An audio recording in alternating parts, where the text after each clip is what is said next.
Okay, so here's a follow-up to the last video where I was showing you that the flow meter was leaking, and it was leaking from around here.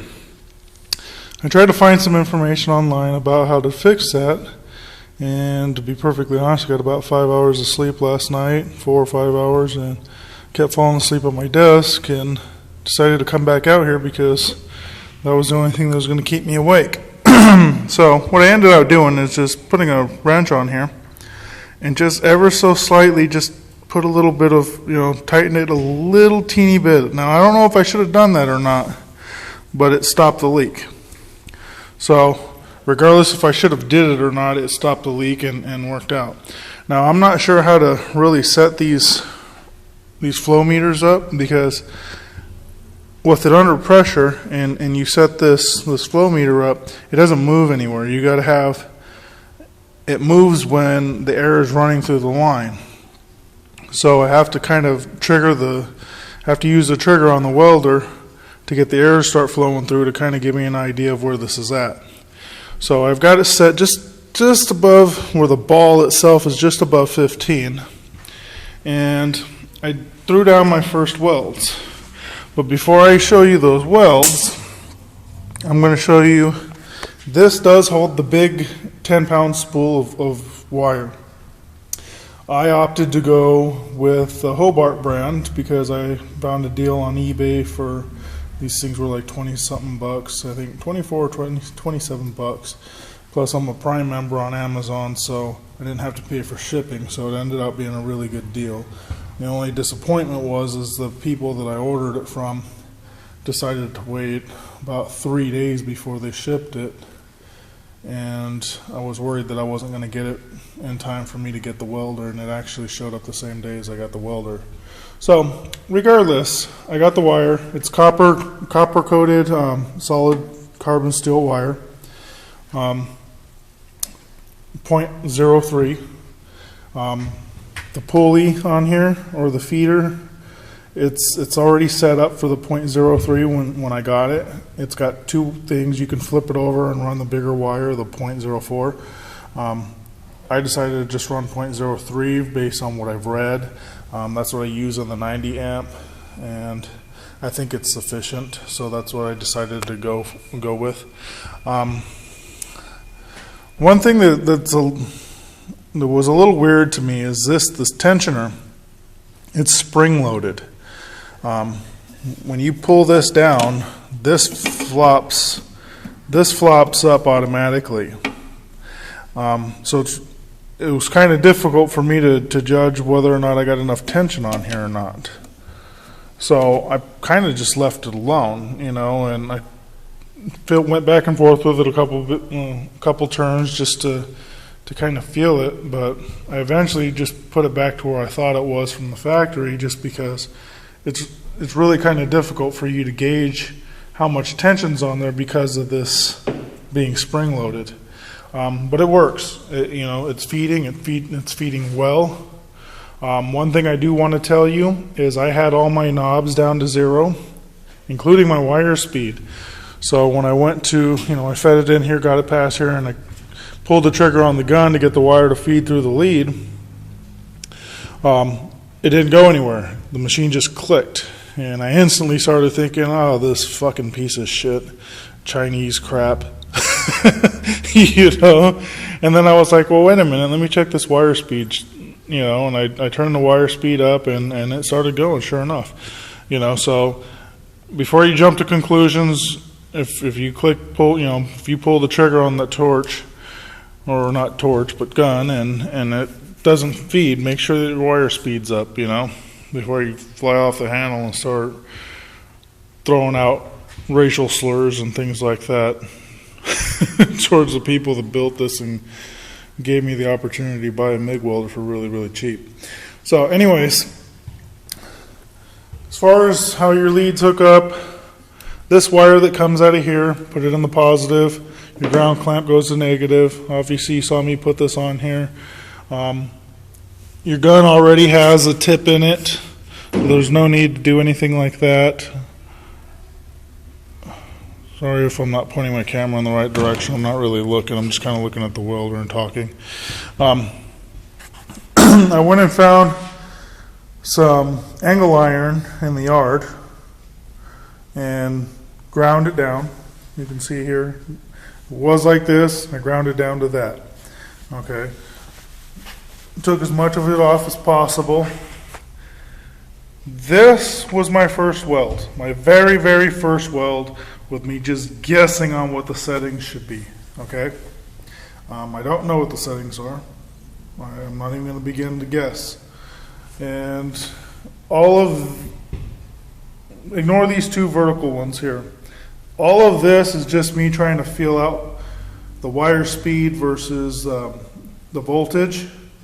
And, you know, as far as my pattern and dragging it and so on and so forth, and just kind of feeling it out. You know, this, like I said, this is new to me, so I'm trying to get a feel for the welder and what my setting should be based on the thickness. You know, there's charts out there to give you a rough idea, but every welder is a little bit different, and every wire and circumstances and things like that change. So all this mess from here over is just me trying to feel it out and figure out where I needed to be. These last three here, where am I at? These three. These last three right here, they're fully penetrating. If you look under here, I don't know how well that's showing up. They're fully penetrating. Okay. My issue with these is how high the bead is sitting off the metal. I don't know if here we go. The bead just seems to be really high in comparison. And I don't like that. I don't like having big, tall beads. Even if it's fully penetrating, I don't like that. And the reason why I personally don't like that is because that's a lot of cleanup. If you're trying to build something where you don't want the welds to show, like when I built my bumper, I had to grind down all the welds because I wanted it to just look like it was bent. I didn't want it to look like each panel on the bumper was a separate piece that was welded together. So that's a lot of grinding to get that off. So here's what I ended out with. These were my last two welds. I'm going to guess that this is. Let me not guess. Let me measure this. Find out what the thickness is of this angle.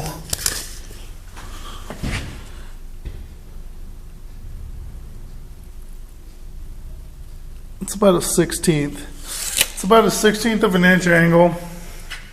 I still might have had it up a little bit high on these last two. I don't know how well that you're getting a good view of that. The bead's not that high. It's full penetration. And I don't see any like weird contaminants. I have not scrubbed on this at all. You know, this is just the way it is right off the welder. And that was set at, let me look here real quick. I believe it was 19 and 19. Yeah, 19 and 19. From what I've understood when looking at other videos, whether it be Longevity, Miller, you know, Everlast, the amperage changes with the wire speed, and the voltages with this. It's equal. Everybody's pretty much on the same page that if this is 15, this should be 15 or really close to it. You know, if this is 19, this should be 19. And it's just kind of, it's not necessarily a rule, but it's a good ballpark to start your welds on. If you're following that, you're going to be probably pretty well off. And then there's always a fine-tuning factor. You know, you're going to want to fine-tune it based on what you're doing. You know, some people, precision welds are of utmost importance to them, where some people it's not. You know, but I can tell you for certain, for being the first time I've welded, and go 1, 2, 3, 4, 5, 6, 7, 8 short beads, and then to lay down these two. I'm not saying that I'm a phenomenal person or nothing, but I got kind of a shaky hand. I'm tired. that looks fucking great to me. You know, it just does. You know, full penetration, and to be that fast in comparison to what I was doing with this 90 amp Harbor Freight, I mean, there's night and day difference there. That just looks like a really, really decent weld. So, I mean, you be the judge. You tell me. I mean, don't be rude, man, because I'll delete your comments. I mean, I'm not going to go on your page and just trash on you, even if your videos suck, you know. But all of this is to help people. I just think that's a pretty decent weld, given my experience level, the fact that I'm very new with this machine, and I'm tired. You know, I'm shaky, and it is what it is. So, overall, I'm going to do one more video tonight. It's going to be a test of the stick welding. I'm going to switch it out. I've got my sticks over there on the table, and I'm going to do a couple of stick welds with it and let you know what I think. I've got two different sizes of sticks. I forget the sizes. I'll let you know when I do that video. But yeah, subscribe. You know, take a look at my other videos. Check out my truck, man. I got some four-wheeling videos. They're not really exciting, but it shows me in Arizona up at Crown King and stuff like that, four-wheeling. Some basic stuff. You can take a look at the bumper that me and a buddy of mine built. That and the rear bumper. I believe I've got videos for both of those up there. So, you know, check it out. You can see what kind of work that I'm trying to do with this machine, and based on what I'm seeing with these welds, I'm ready. You know, I'm very much ready. I'm ready to go. I'm going to get this welding cart addressed, you know, and and I think we're golden, you know. And this is the 1919 is going to be really good for me as far as power, because the tubing I'm using is 1/16 of an inch. Oh, excuse me, it might not be 1/16 of an inch. It's 16 gauge, but it looks like it's very, very close to the same thickness as this, and I think we'll be fine there. You know, I can't let it get too hot, so I don't have any blow through. But, you know, I'm probably going to not do any of the welding cart today. It's probably going to be tomorrow, and I'm going to try to crank that out tomorrow just because I'm super tired. So at this point, I'm just going to get the other test in, wrap this up, and get me some sleep, and start fresh tomorrow and get some work done and show you guys a finished product. So, thanks. Bye.